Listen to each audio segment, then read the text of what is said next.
The ground was shaking. Smoke filled the sky. The smell of burnt metal and dust was everywhere. Milan, a human soldier, was running alone through the ruined forest. His uniform was torn. Blood soaked one side of his leg. He could barely keep going. His unit was gone, lost in the last attack. The enemy had come fast, and everything fell apart now. Milan just wanted to survive. He limped through the trees, holding his side. Every step was heavy. His breathing was loud in the silence after the battle. Explosions had stopped, but the war wasn't over. He had to stay alert. Drones might still be scanning. Enemy patrols could be nearby. He reached the edge of the forest and stopped. In front of him was what used to be a small alien village. Now it was rubble, broken buildings, crushed walls, and fire still burning in the corners. Milan knew this village belonged to the Jorn. The alien species humans had been fighting for years. He stepped carefully through the remains. His boots crunched over glass and twisted metal. He didn't expect to find anyone alive, but he checked. Anyway, habit from old missions. A good soldier never left someone behind. That's when he heard it. A soft sound. Not a machine. Not a soldier. It was crying. Milan turned toward the sound. It was coming from under a pile of stone near a collapsed building. He moved closer, holding his weapon tightly. His training told him to stay alert. It could be a trap, but the sound was real, small. Weak. He pushed aside the stones carefully, and then he saw her. A child, not human. Her skin was soft blue, glowing slightly even under dust. Her eyes were large and green, filled with fear. She looked no older than 6 or 7 in human age. She wore a silver band on her wrist, a sign of Jorn family rank. She was trapped under part of a broken wall, unable to move. Milan froze. The enemy, but also a child. She looked up at him with wide, scared eyes. Her lips trembled, but she said nothing. Her small hand reached toward him, then dropped weakly to the ground. He could have walked away. No one would know. The war didn't allow kindness. But Milan wasn't that kind of man. He knelt beside her, carefully lifting the rubble. His side hurt badly, and blood dripped from his leg. But he kept going.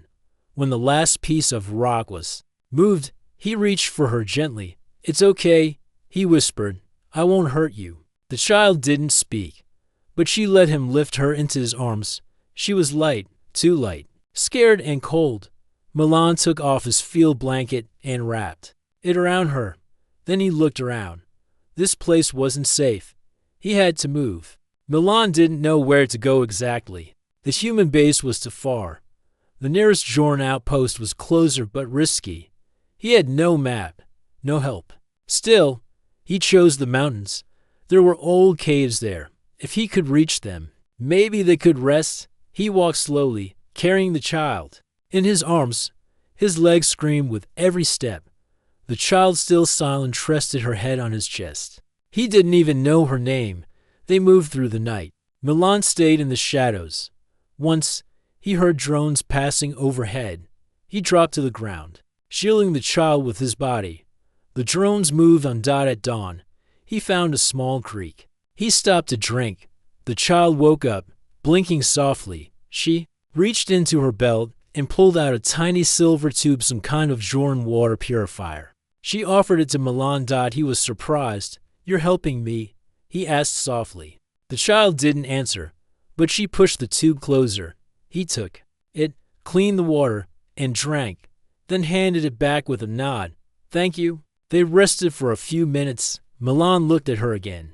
She was still afraid, but her eyes weren't as wide now. Maybe she was starting to trust him.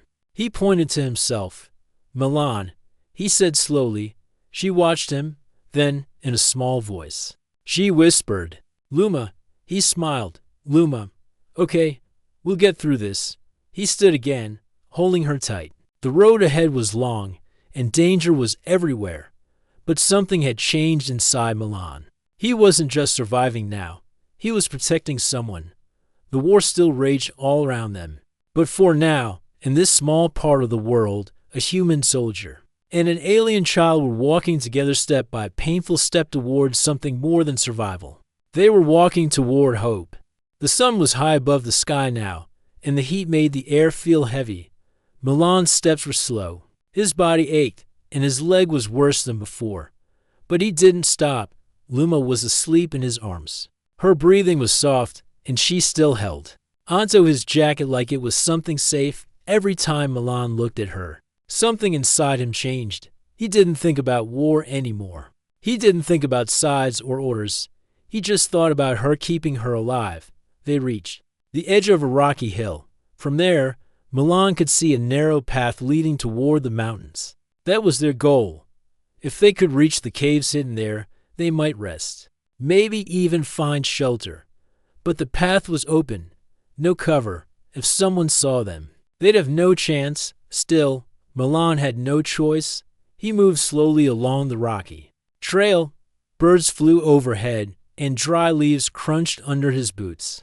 A sound behind them made him stop. He crouched quickly and listened. Footsteps, no, just wind. But he stayed low. Every movement hurt his ribs and leg. His uniform was soaked with sweat, and the bandage around his leg had turned red again. Still, he kept moving. Luma woke up. She blinked slowly, her green eyes looking up at him.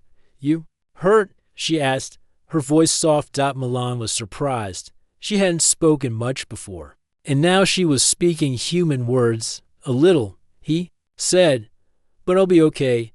She touched his shoulder gently. Then, without saying more, she reached into a small pouch on her side and pulled out a tiny crystal, glowing faintly. "What's that?" Milan asked. She didn't explain. She pressed the crystal against his chest. It felt warm, not hot, not magic, just peaceful. The pain in his chest eased slightly. "Not gone, but better, thank you," he said. Luma smiled faintly. Her smile was quiet, but it gave Milan strength. They continued forward. After some hours, clouds began to gather in the sky. Thunder rolled in the distance. A storm was coming. The air smelled like rain. They needed shelter. Fast. Milan looked around. Ahead, there was a large tree with roots big enough to crawl under.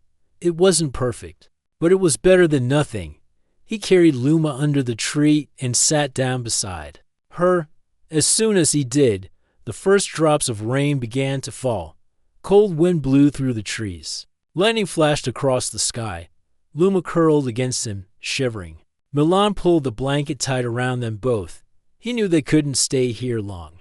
But tonight, this was their only choice. As the storm raged above, Milan talked to Luma softly.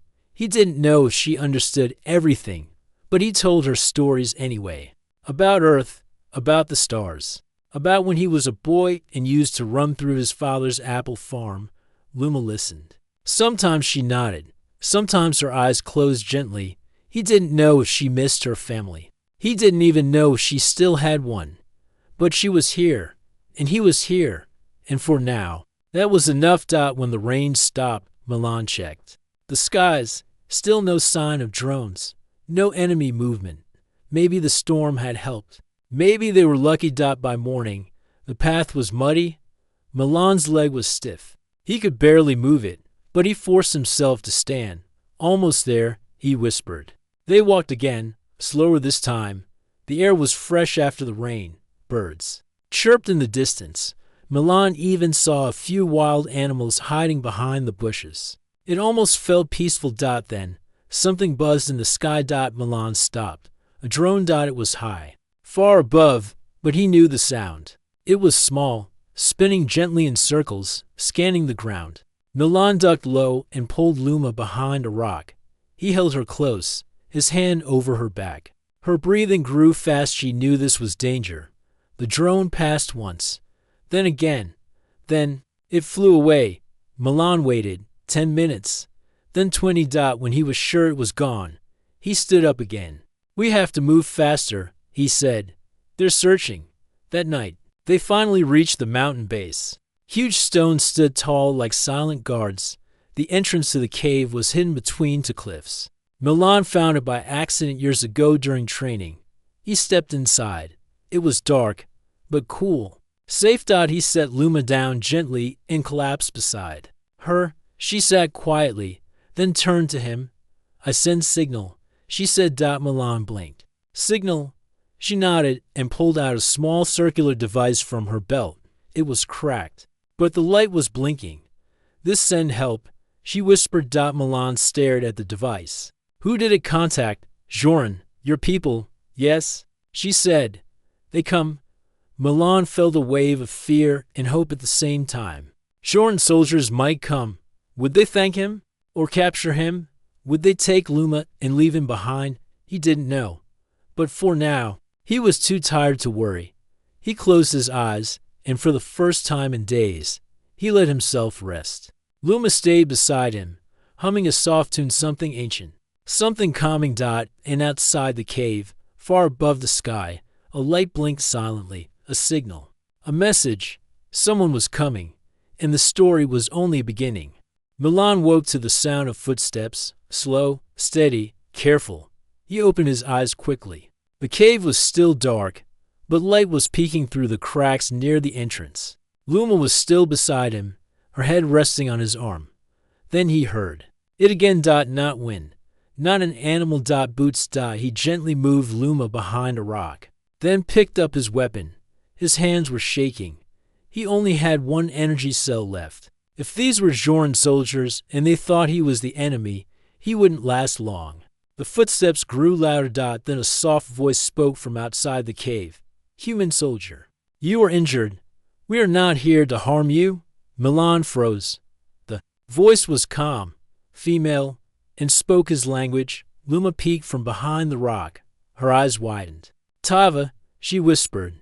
Before Milan could speak, a figure stepped inside the cave. She was tall, dressed in smooth silver armor, with glowing marks on her skin. Her eyes were golden and kind. I am Tava, she said gently. I am a Joran healer. You have our child. Milan lowered his weapon slowly. She was alone.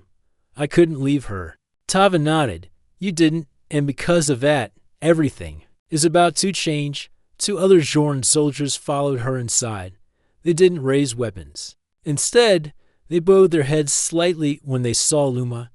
Tava knelt beside Luma. Are you well, little one? Luma nodded, still holding Milan's sleeve. He saved me. Tava looked at Milan. We know. The signal she sent carried more than a location. It carried a Mark I that cannot be undone. What do you mean? Milan asked. Confused, Tava stood slowly. You carried her across fire, smoke, and danger. You touched her spirit when she was most afraid, among the Joran. Such an act calls the life thread. Life thread? Milan repeated. Yes, it's a bond stronger than family, sacred, unbreakable. A protector is chosen when a child's life is saved in this way. And now, that protector is you. Milan blinked. I didn't mean to. You didn't need to mean it, Tava said kindly. It was your actions, not your words. He sat back, tired and confused. I was just trying to help. And you did, she said. But now, you must meet someone. Luma's mother. Milan's heart sank. The mother. What would she say? Would she take Luma away? Would she punish him? Tava placed her hand on his shoulder.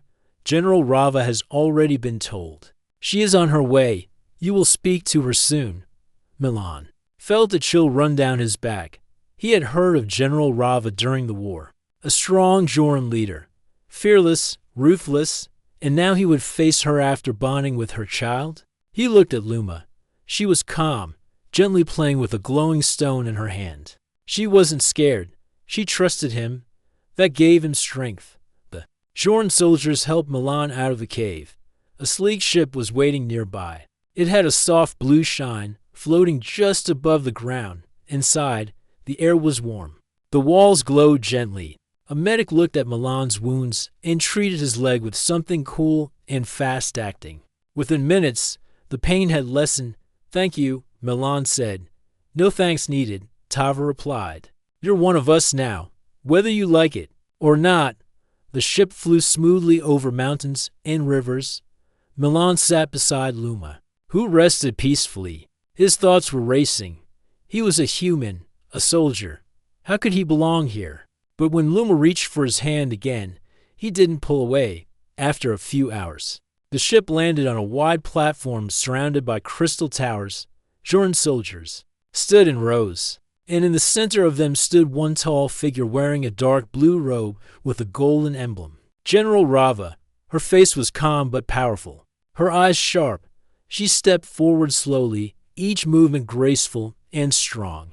Milan stepped out of the ship. His heart beat fast. Rava looked at him, then at Luma. She held out her arms, and Luma ran to her. "My child," Rava whispered, holding her close. Then she looked at Milan. "You carried her?" "Yes," Milan said quietly. "You protected her?" She asked. "Yes." Rava's eyes narrowed. "You are human. We are at war." "Why?" Milan stood straight. "Because she was a child, lost, afraid. I couldn't leave her. That's all." There was a long silence. Then Rava nodded once. "You touched the life thread," she said. "And now, by our law, a bond must be formed." "I didn't know your law," Milan said carefully. "I didn't plan this. Intent does not matter. Action does," she replied. Rava stepped closer. "You are now tied to her spirit, not as father, not as brother, but as her protector until your last breath." Milan looked at Luma. She was watching him carefully, her eyes soft, but full of something he didn't understand. Rava turned to her soldiers. "Prepare the ceremony." Milan's eyes widened. "Ceremony, yes," Rava said. "You saved her. Now you are bound to her. You will walk among us, not as enemy, not as guest, but as guardian." Milan had no words. Rava stepped closer. "You may refuse, but if you do, you must never see her again." He looked down. Luma's small hand reached out again, quiet, trusting. He took it. "I'll stay," he said. The ceremony was quiet, but powerful. Milan stood in the center of a large hall made of glowing stone. Soft lights floated in the air. The floor below him shimmered like calm water. Around him stood many Joran soldiers, elders, and healers, all watching him closely, some with curiosity, others with doubt. At the front of the hall stood General Rava and Luma. Luma wore a silver robe. Her small hands folded. Her eyes were calm, but she looked at Milan with deep trust. Rava stood behind her, tall and strong, holding a glowing orb in her hand. Tava, the healer, stepped forward to guide the ceremony. "This is the life thread bond," she said, her voice clear. "Not by birth, not by force, but by action, by spirit. One saved, one gave. Now both are joined." Milan looked at the orb.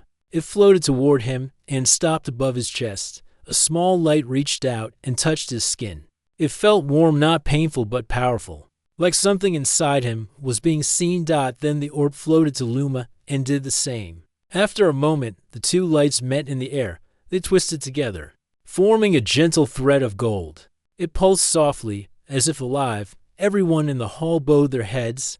"The bond is formed," Tava said. "He is now guardian, by Joran law, by heart, and by soul." Milan didn't fully understand everything, but he knew this moment meant something important. He wasn't just a soldier anymore. He wasn't just passing through. He was part of something now, something bigger than himself. Later that day, Milan was taken to his new quarters. They were simple but clean. A round room with smooth walls and soft light. Luma stayed close to him, smiling more now. She brought him fruit from the garden and showed him her favorite glowing toys. Milan watched her and smiled. He still didn't understand why this child had changed his life, but he was starting to feel at home. Days passed. Joran elders came to visit. Some were kind, some were cold. One of them, an old male named Norris, spoke clearly. "You are human. You are not one of us. The bond protects you, but it does not make you one of us." Milan nodded. "I don't want to replace anyone. I just want her safe." Norris studied him. "Time will show your heart." Milan didn't argue. He spent his time learning about Joran life. He joined basic training sessions with young warriors. He studied their tools, their language, their culture. Some were impressed, others stayed distant. But one thing was clear: Luma was happy. Each morning she ran to his room, holding his hand as they walked to the gardens. She asked questions in mixed languages. Milan taught her human words. She taught him Jorn games. They laughed often. One afternoon, while practicing with training dummies, a young Jorn guard named Brill stepped forward. "Let me test him," Brill said, looking at the trainer.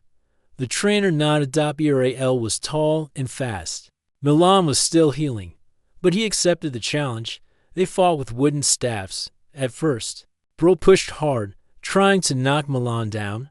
Milan held his ground. He didn't fight with speed but with calm and smart moves. After a few minutes, Brill fell back, surprised. "You fight like a mountain," Brill said. "Breathing hard, and you fight like fire," Milan replied, offering a hand. Brill laughed and shook it. For the first time, respect grew. Soon, others joined. Milan in training. He wasn't Jorn, but he was earning a place. But not everyone was happy. In the shadows of the towers, whispers began. Some older Jorn leaders didn't trust the Bond. They feared Milan's presence would change things. A few even thought the Bond was a mistake. One night, Rava called Milan to her chamber. "You've done well," she said. "You protect her. You learn. But not all trust you." "I understand," Milan said. "I must go to the High Council soon." Rava continued. "There will be talks of peace, but also pressure. Many still see humans as the enemy. I've seen the same from humans," Milan said honestly. "We both carry scars." Rava looked at him closely. "Would you stand for her, even if others turn against you?" "I already have," Milan said. "And I will again." She nodded. "Then be ready. Change is coming." The next morning, news spread fast. An attack had happened near the Jorn border. No one knew who was responsible. Some said human soldiers. Others blamed a rogue Jorn group. Tension rose quickly. Guards were doubled. Drones flew more often. Luma was not allowed to go outside without protection. Milan stayed by her side, watching everything. One night, she asked, "Will we be safe?" Milan knelt beside her. "I'll make sure you are, always." She smiled and placed her small hand on his chest. "My guardian." That one word meant everything to him, but deep in his mind, he knew the peace was thin like glass, and something was coming that could break it. Milan didn't know what the future held, but he knew his path was now tied to Luma, and whatever happened next, he would face it not as a soldier, but as a protector. The days passed, but peace did not return. Ever since the border attack, tension inside the Jorn city had grown. Soldiers walked the streets in groups. Drones flew overhead all day. Everyone seemed quiet and watchful. Milan could feel the change in the air. Even the warm lights in the halls looked colder. He continued to train with the young warriors, eat meals with Luma, and speak to Tava and Rava when called. But he noticed something new. People were whispering about him. Some Jorn nodded when they saw him. A few even smiled, but others turned away. A few stared with cold eyes. Luma didn't seem afraid. She still smiled every morning, still laughed when they played word games. But Milan was careful.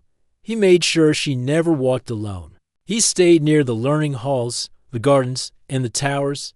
One evening, Milan and Luma walked through the inner garden after sunset. The trees glowed with small blue lights. Luma pointed at the floating flowers above the pond and said, "Look, guardian, this one dances like wind." Milan smiled. "It does, just like you in the mornings." Luma giggled and picked the flower. "You keep it," she said, handing it to him. He tucked it into his chest pocket. "I'll keep it always." Just then, Brill came running into the garden. His face was serious. "Milan, the council requests you." "It's urgent." Milan stood quickly. "Now?" "Yes. Rava has returned from the High Council. They need you." Luma held his hand tightly. "Will you come back?" "Of course," he said. "Stay with Tava until I return." He gave her a soft smile, then followed Brill through the glowing halls. Inside the main chamber, many council leaders were gathered. General Rava stood at the center. Her face was unreadable. When Milan entered, the room fell silent. Rava spoke. "First, Milan, we have news." He nodded slowly. "What happened?" "A second attack," she said. "This time, at the central fuel towers. Important supplies destroyed. People injured. Milan's heart sank. Was it human forces? Rava paused. It was made to look that way. The attackers wore human armor. But something was wrong. She looked toward Tava, who stepped forward. We studied the scene. Tava said, the weapons used were not standard human issue. The wounds were made with Jorn blades. This was a trick meant to make us blame Earth. Someone wants this war to grow worse. Milan said quietly. Rava nodded. Yes, and that someone is inside our walls. A silence filled the room. One council member, an older Jorn named Juno, stepped forward. And yet this human is still here, still protected, still trusted. Milan looked at him calmly. I have done nothing to hurt your people, but you are still one of them, Juno said sharply. And now these attacks come just after your bond was formed. Rava raised her hand. Enough. This human carried my daughter across fire. He is a guardian under our law. Juno didn't speak again, but his face showed his anger. Milan turned to Rava. What do you want me to do? Rava met his eyes. Help. US find the truth. Someone is trying to destroy peace. If we do not stop them, war will return. I believe you can help. Milan nodded. Tell me where to begin. That night, Milan walked the quiet streets of the city with Brul.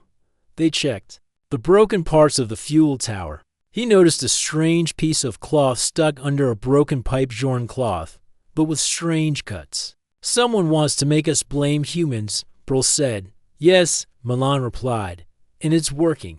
They took the cloth to Tava. She scanned it and found traces of a rare dust one only found near the old mines in the outer ridge. Who lives near the mines? Milan asked. Tava frowned. A small group of old warriors. They don't trust peace. Then we go there. Milan said. By morning, a small team was ready. Milan, Brul, and two guards moved quietly to the outer ridge. The mines were quiet. No one in sight, but Milan noticed the door to a stone hut was half open. They stepped inside slowly. Inside were old crates, weapon parts, and human-style armor, fake, made to trick people. And in the back, they found a tablet with plans more attacks listed, each made to push both sides into war again. Brul whispered, so it's true. Some Jorn want the war to continue, and they were ready to blame me, Milan said. They returned quickly and showed everything to Rava and the council. The room was silent as the proof was shown. Even Juno looked shocked. Rava stood tall. Let this be clear. Our true enemy is not human. It is hate and lies. Milan felt Luma's hand slip into his as she appeared beside him. You found the truth. She whispered. He nodded. Because of you, the council spoke for hours after that. But finally, peace was back in sight. Later, as Milan sat beside the garden, Luma sat next to him. You saved me once, she said. Now you save everyone. Milan looked at her. I just did what I could. She smiled. That's what real guardians do. And for the first time in many days, Milan felt something he hadn't felt in a long time, peace in his heart. The night was quiet, but Milan could not sleep. His thoughts were heavy with the weight of everything that had happened. The peace they had found was fragile, like thin ice over a deep lake. One wrong step, and it could all break apart. Luma was asleep beside him, her small hand resting on his arm. She looked peaceful, unaware of the dangers that still lurked beyond the city walls. Suddenly, a soft sound woke Milan. A distant explosion echoed through the valley. He sat up quickly. Heart pounding. Outside the window, red and orange lights flickered in the sky. Luma, wake up, Milan whispered, shaking her gently. She opened her eyes slowly, fear in her gaze. Something's wrong, Milan said, standing. He grabbed his uniform and gear. Tava and Rava appeared at the door, calm but serious. The rogue faction has attacked again, Rava said, this time at the communication towers. They want to cut off all contact. Milan nodded. We have to stop them. Rava looked at him. I'm sending you and Brul to lead a small team. You must reach the towers before the attackers destroy everything. Milan felt the old soldier fire return inside him. The fight was not over. He and Brul gathered a group of trusted warriors and prepared to leave. Luma watched from the window, her eyes filled with worry. "I'll be back," Milan promised her. She nodded, holding her pendant tightly. The journey to the towers was tense. Milan's leg had healed mostly, but every step reminded him of the pain. The group moved quietly through the dark forests, avoiding patrols and listening for danger. Suddenly, a shadow moved near the trees. Milan raised his weapon. "Wait," Brul whispered. "It's just a scout." The scout was a young Jorn, tired and scared. "They are close," he said. "The attackers move fast.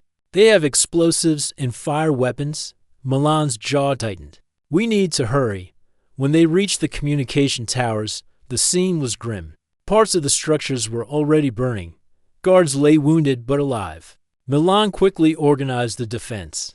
They worked together to put out fires and protect the machines, but the attackers came back, faster than expected. The battle was fierce but quiet. Milan fought beside Brul, using every skill he had. He thought of Luma, and it gave him strength. After hours, the attackers fled. The towers were damaged but still standing. Milan helped the injured and sent a signal for reinforcements. As dawn broke, he felt exhaustion wash over him. He sat by a fallen tree, breathing heavily. Then Brul came beside him. "You fought well, Milan." Milan smiled weakly. "I fought for her." Brul nodded. "She is lucky to have you." When they returned to the city, Milan was welcomed as a hero, but the true victory was deeper. Rava met him at the gates. "You saved more than towers," she said. "You saved hope." Luma ran to Milan and hugged him tightly. "Guardian, you are brave." He hugged her back, feeling warmth inside. Days passed, and the city slowly healed. Milan trained harder, learning more about Jorn ways and sharing human knowledge. One evening, he sat with Tava in the garden. "You have become part of us," she said. "The bond is real." Milan looked at the stars. "It feels like home." But Tava smiled softly. "Home is not just a place. It is those we protect." Milan thought of Luma, Rava, and the city. He knew she was right. Their journey was not finished, but together, they would face whatever came next. The city was calm in the early morning light. The war seemed far away now. Like a dark cloud drifting past, Milan stood on the balcony of the Crystal Tower, looking out over the land he had come to call home. Beside him was Luma, her small hand in his. She looked up at the sky and smiled. "Guardian," she said softly. Milan smiled back. "Yes, little one."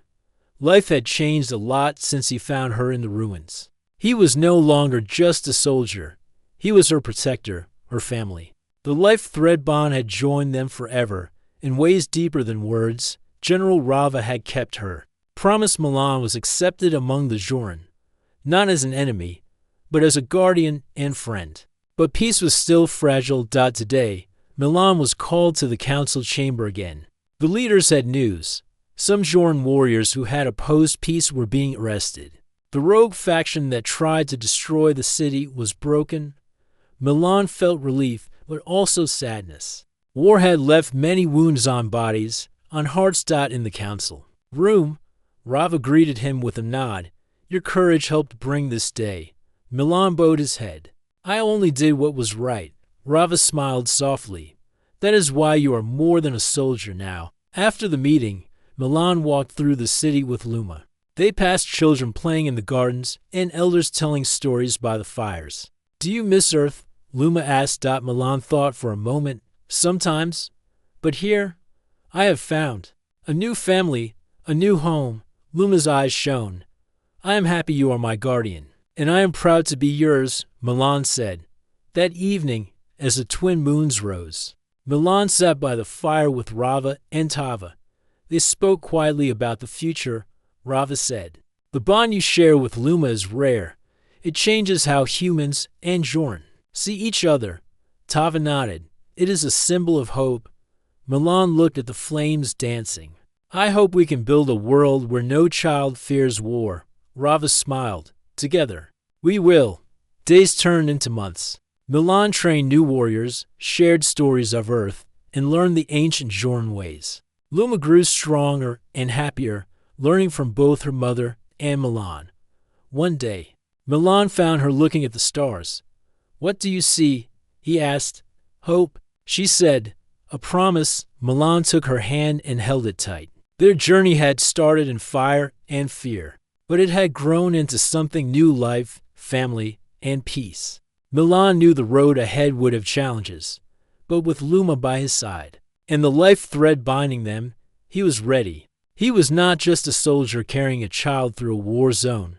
He was a guardian carrying hope for a better future.